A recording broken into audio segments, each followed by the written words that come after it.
পাহাড়পুর বৌদ্ধবিহার এটি একটি অনেক পুরনো ধ্বংসাবশেষ। নওগাঁর বদলগাছী উপজেলায় অবস্থিত পাহাড়পুর বৌদ্ধবিহার সমপুর মহাবিহার দক্ষিণ হিমালয়ের অন্যতম বৃহত্তম প্রাচীন বৌদ্ধবিহার। এটি অষ্টম শতকের শেষের দিকে বা নবম শতকের পাল বংশের দ্বিতীয় রাজা ধর্মপাল এটি নির্মাণ করেন। এটি প্রায় ৩০০ বছর ধরে বৌদ্ধ ধর্মের একটি বিখ্যাত ধর্মকেন্দ্রীয় এবং শিক্ষা কেন্দ্র হিসেবে ব্যবহৃত হয়েছিল। এই বৌদ্ধবিহার প্রায় ২৭ একর জমির উপর নির্মিত।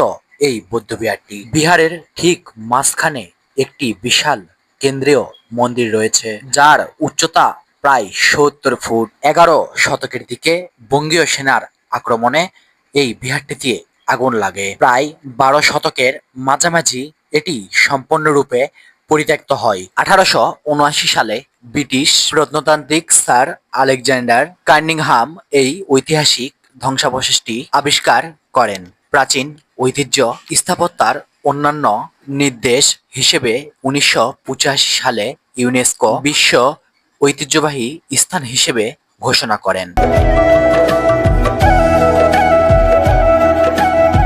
এই বৌদ্ধবিহারটি যেমন দেখতে সুন্দর, তেমন প্রাচীন কথা মনে করিয়ে দেয়। এই বৌদ্ধবিহারের গায়ে চীনামাটি দিয়ে কিছু মূর্তি অঙ্কন করা আছে, যেটি পুরনো ঐতিহ্য আরো বেশি মনে করিয়ে দেয়।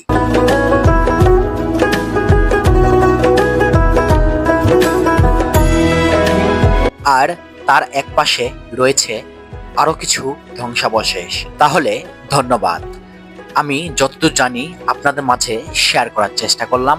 তবে আপনারা সবাই ভালো থাকবেন, আমার পেজটিকে আপনারা সবাই ফলো করবেন। আবার আসবো নতুন কোনো ভিডিও নিয়ে। ধন্যবাদ।